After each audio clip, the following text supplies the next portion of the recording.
I gave myself 2 weeks to write a piece about Semba, a genre of Angolan music, and its ties to the late colonial period and our independence, which we achieved in 1974. Woo woo.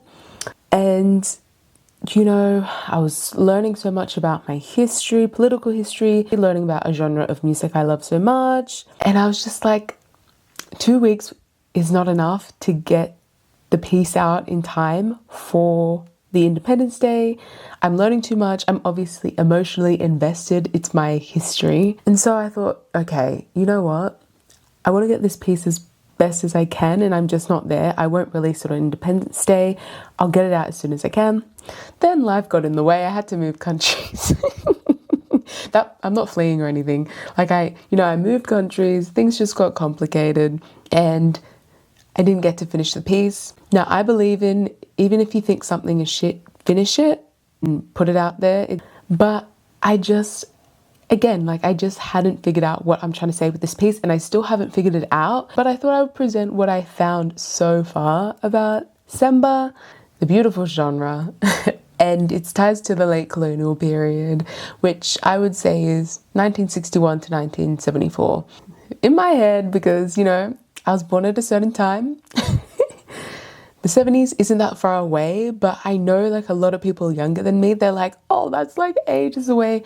For context, like 1974, that's my parents' era. So it actually isn't that long ago. I know 50 years, 52 years feels like a lot, but it really isn't. So let me just start there before all you like Gen Zers or all you people born in the 2000s are like, oh, that's so old. No, it's not. So I got a lot of my information from this really great book called Intonations. I'll put it up. That really started me on this journey. I feel like before I started this piece, I think I just wanted to connect the dots between the genre and the late colonial period, as I said before.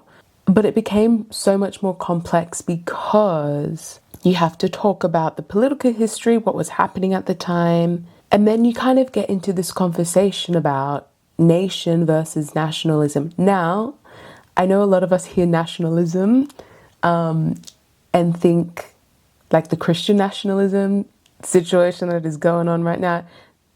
In like the Pan-African context, nationalism is kind of different. It's anti-imperialist, it's anti-colonial.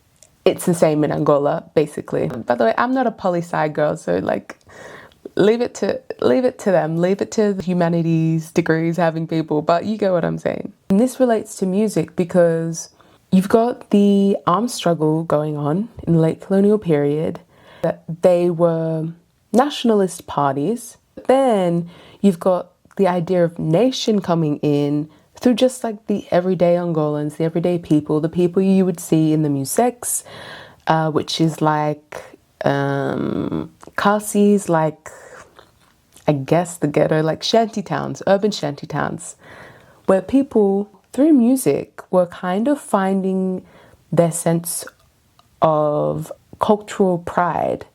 Semba, you were speaking in Kimbundu, you were setting up your own clubs. You're getting more confidence in your cultural identity. And I think that is what moved a lot of Angolans at the time to begin to dream of a post-colonial Angola for themselves. Everyone had their own ideas, and that's where the conflict lies between the nationalist parties and nation, right? You've got this national party saying we want one thing, and then you've got the everyday people saying I want this, I want this, I want this, and I know how we can get it, and so on and so forth. Post-colonial Angola has this tension because why are you telling me what I want? I'm telling you what I want, and it's not a discussion. And so can you see why? And also, I'm emotionally invested in this information. So can you see why I could not have written this piece in 2 weeks? Like, it's getting complicated. Things are getting complicated. I don't know what my point of view is now. Other parts that I found interesting is like the Semba music itself. I said before, it was sung in a lot of local languages. Kimbundu ended up being like the primary language. Kimbundu, is the local language of Luanda. Luanda is the capital of Angola. That is where the Portuguese government were able to do their best work, so to speak. Obviously, language was not allowed to be spoken, or it wasn't spoken in schools. Portuguese became the language.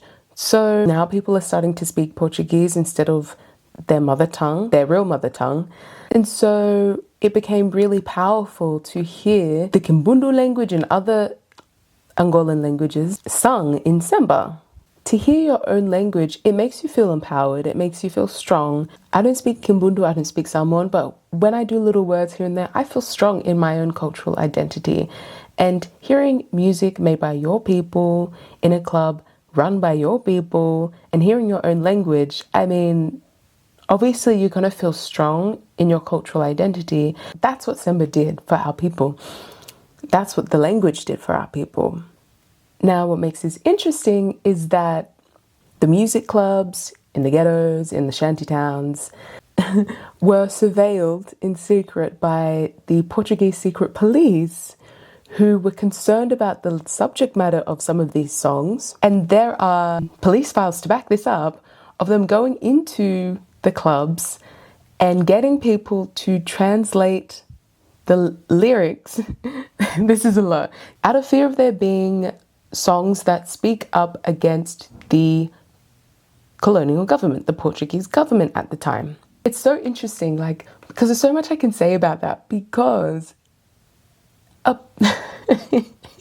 a colonizer will do anything but learn the indigenous languages of the people they colonized. You know what I mean? And then you've got, although the Portuguese police had concerns that the lyrics were like, you know, let's bring this colonial government down or whatever, you know, they were looking for lyrics like that. Actually, a lot of the lyrics were just like, no, my wife, is like everyday experiences. But that's where things get tricky, because if you are in Angola talking about life in the shanty towns, how could it not be political? You know, they're working under horrific conditions. The fact that they can't speak their own mother tongue, that is political. This is why I could not finish this piece, because everything just got so interesting and so big, so complex, that it's like, what am I trying to say with this piece now? What am I trying to say? Something else that I was reading about while trying to come up with this piece was just something that like had stuck with me. Portuguese police, they were coming to the clubs and, you know, was worried about people getting politicized, which I'm not saying it didn't happen, but, you know, it's also hard to track. But then you've got musicians at the time, the king of Angolan music himself, saying like, Angolans just want to dance first and foremost. No one could give a crap about the lyrics themselves. And something about that made me laugh. It's like, reading about your history and your culture, you learn that you are not that different, you are not that special. Angolans, we really do just love to dance. Like, I think of my family, like one thing about me, I'm dancing, you know what I mean? I liked it. So something about that just tickled me. Everything I'm learning is just so rich, and I feel compelled to write about it. It's like I just can't come up with a fully formed idea yet. Something else that I also really, really wanted to touch on was the importance, and I didn't know this, but the importance of Congolese music to the Angolans in the late colonial period. So the Congolese, I believe it was 1960, they gained independence from the Belgians, and their music at the time was really speaking to our people, because they were making music from the Congo with Congolese instruments, sung in Lingala. And, you know, there's various accounts of musicians, Angolan musicians at the time, saying, yeah, seeing them do their own thing, making their own music for themselves, that wasn't influenced by European music.